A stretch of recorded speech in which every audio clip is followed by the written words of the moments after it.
Storms and flash flooding targeting the Midwest, the fast-moving wildfire near the Grand Canyon exploding in size, and the mandatory evacuations, and the search for the missing in central Texas as the region faces yet another flash flood threat. First, severe storms bashing the heartland stretching from western Kentucky to Michigan. Overnight, 70-mile-per-hour wind gusts from Colorado to Illinois, knocking down trees and power lines. A life-threatening flash flood emergency in Davenport, Iowa. Our weather team tracking it all. And in central Texas, memorials in the midst of devastation. At least 129 dead, with more than 160 still missing. We're with Navy SEALs and their team of expert divers assisting with the search and recovery efforts. Also tonight, new details on the Air India flight crash. Was it sabotage? The confusion in the cockpit as fuel to the plane's engines was shut off just seconds after takeoff. The pilots questioning each other, what we're learning from a new report. The deep divisions among President Trump's administration and his supporters over the Jeffrey Epstein investigation. Top Justice Department and FBI officials pointing the finger at each other over the decision to close the high-profile probe. What we're learning tonight. The new tariff threat. President Trump now says he'll impose 30% tariffs on imports from Mexico and the European Union. The high-stakes negotiations. Selena Wang is at the White House tonight. A federal judge has ordered the Trump administration to temporarily stop those controversial immigration sweeps and arrests in California, saying they are being made without probable cause. How the White House is responding. Those raids triggering protests across the U.S. The showdown at Wimbledon, a historic victory for the new women's singles champion. Did Amanda Anisimova continue her Cinderella-like run? The New York Yankees' Aaron Judge makes history, how he slugged his way into the record books. America Strong, reuniting those surviving campers with their cherished items after the catastrophic floods in central Texas. From ABC News World Headquarters in New York, this is World News Tonight. Good evening. Thanks for joining us on this Saturday. I'm Martha Raddatz, in for Whit Johnson. We begin with severe storms and flash flooding targeting the heartland. Millions under flood watches and the search and recovery in central Texas after the deadly and catastrophic flooding. Severe weather targeting the heartland overnight. This time-lapse video capturing an ominous view of storms rolling through parts of Illinois. And a flash flooding emergency in Davenport, Iowa. Cars submerged underwater as residents wade through the waist-deep floodwaters. We're with Navy SEALs as they assist with the search and recovery mission in central Texas, with 129 dead and more than 160 still missing.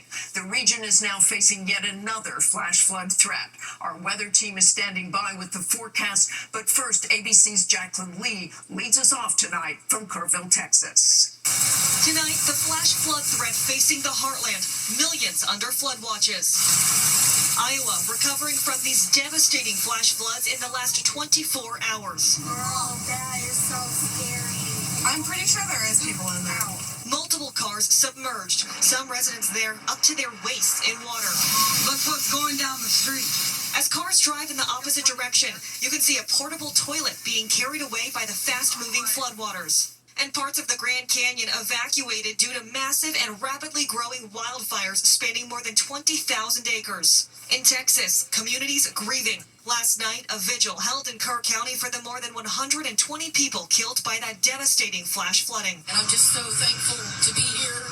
My heart goes out to all of these folks. The Hammond family remembering their 17-year-old daughter, Malaya. Their last view of her, she was floating on her back, singing hymns down the river after saving her siblings from that raging water. Rise and shine and give God the glory, glory. On Monday, they found her body a mile away, washing up on the shore of a church. So just knowing that we found her body and knowing 100% that she is now with God, it's brought us so much closure.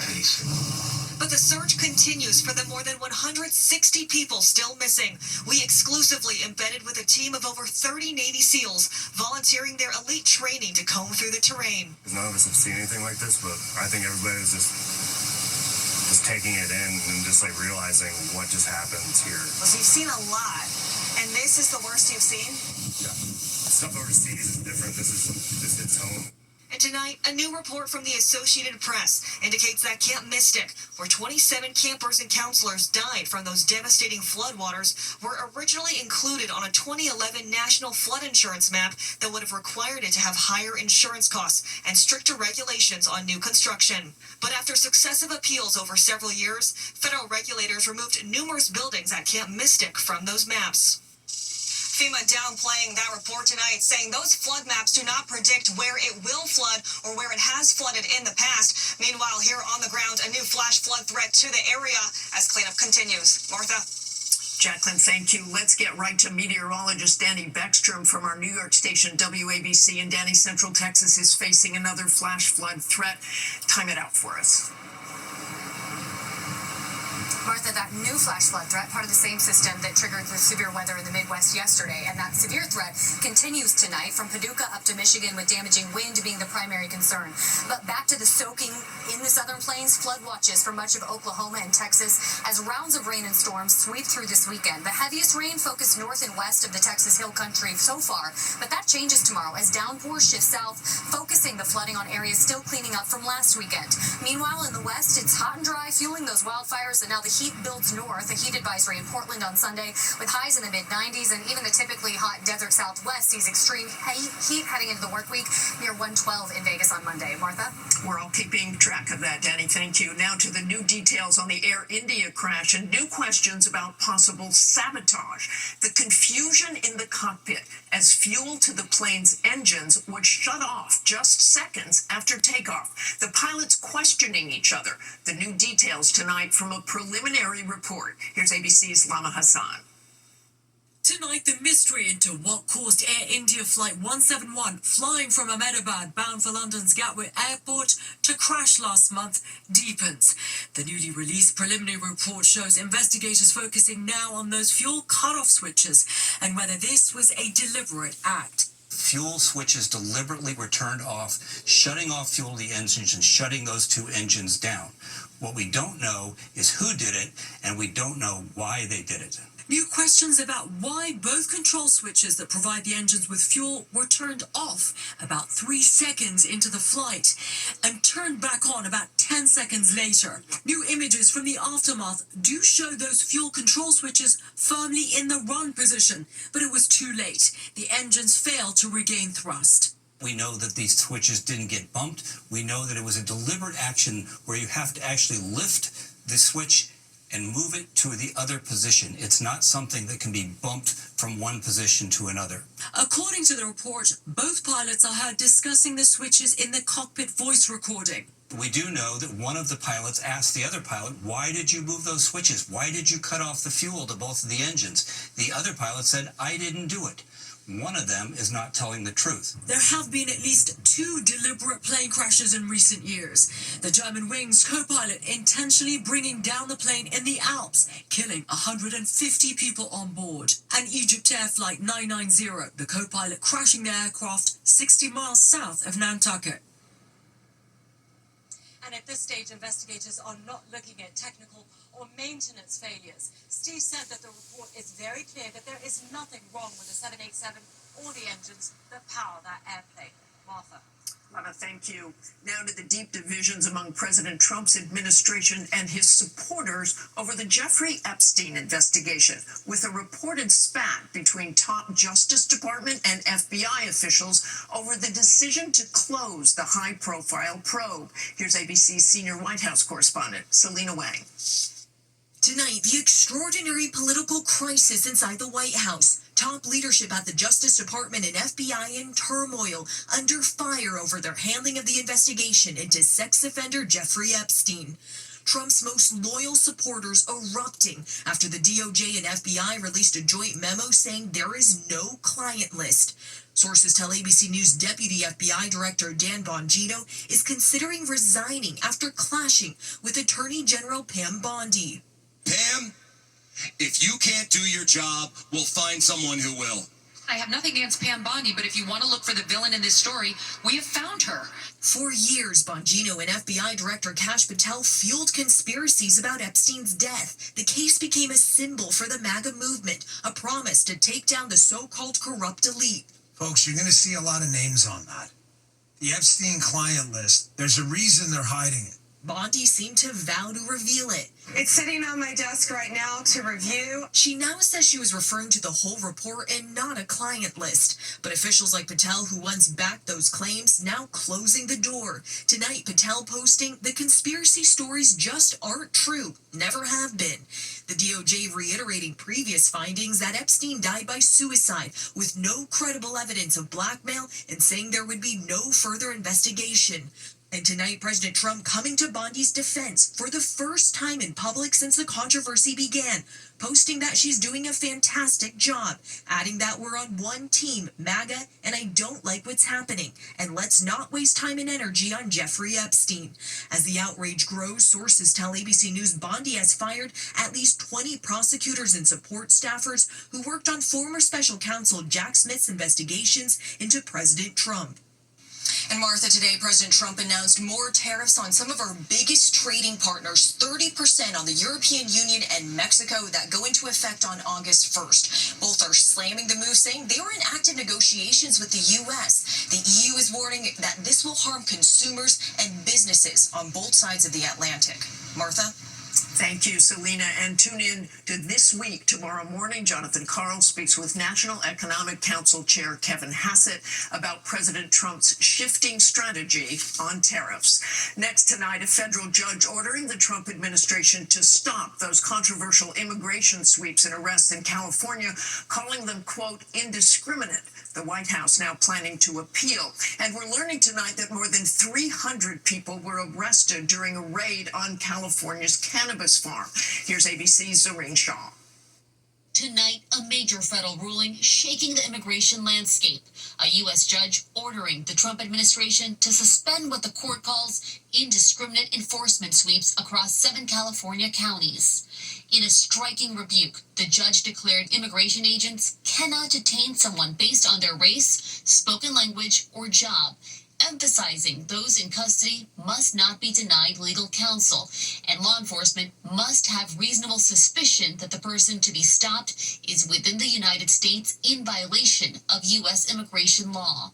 We will be in compliance with all federal judges' orders, but what he said that we couldn't do is go out and target people based on other qualifications that he made up. We're going to continue to do our investigations on criminal activity and uphold the law. It comes as clashes at law enforcement operations have grown more violent. At a cannabis farm outside Los Angeles, video showing heavily armed agents deploying flash devices, workers seen scattering into nearby fields. And an urgent manhunt tonight after footage emerged showing a suspect allegedly opening fire on federal officers. The FBI ordering a $50,000 reward for their capture. President Trump taking to social media, calling demonstrators thugs and accusing them of launching rocks and bricks at ICE officers while they were moving down a roadway in their car. He vowed total authorization for ICE to protect itself and demanded that arrests begin immediately. And today, outrage in Florida as Democratic lawmakers descended on a controversial new immigration detention center deep in the Everglades, deemed Alligator Alcatraz. They say the harsh conditions are no accident. The cruelty is the point. I mean, it is brutally hot, as we can all see. There are insects everywhere. These are not conditions that you should ever put anyone in. And Martha, that California judge's ruling is temporary. A full hearing is set to take place in the coming days. Martha? Our thanks to you, Zareen. Overseas now to Wimbledon, and a heartbreaking day for American Amanda Anisimova. Poland's Iga Swiatek defeating her in 57 minutes, becoming the first woman in more than a century to win a Wimbledon final without losing a single game. Here's ABC's Marcus Moore.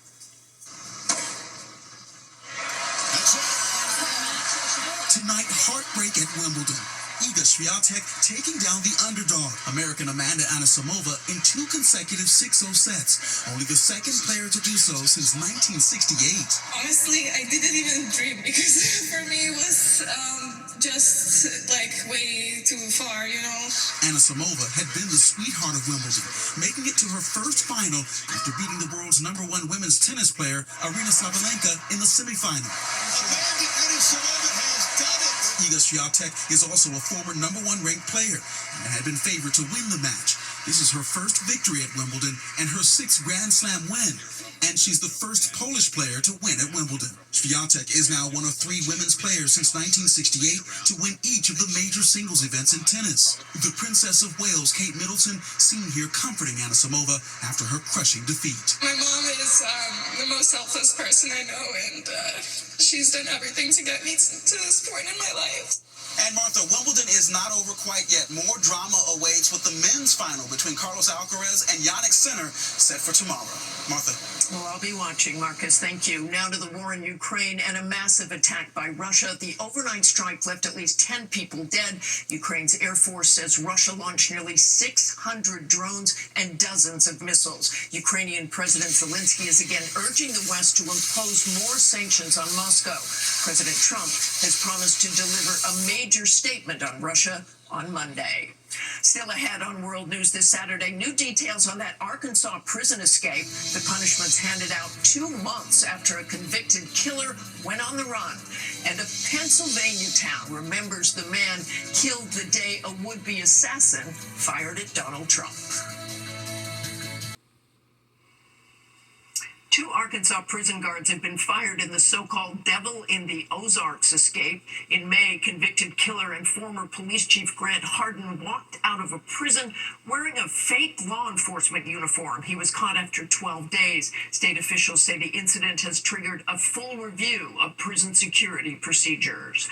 Today, a tribute to the firefighter killed during the assassination attempt last year of then-candidate Donald Trump. Butler, Pennsylvania, holding Corey's Cruise, a motorcycle ride honoring Corey Comparator.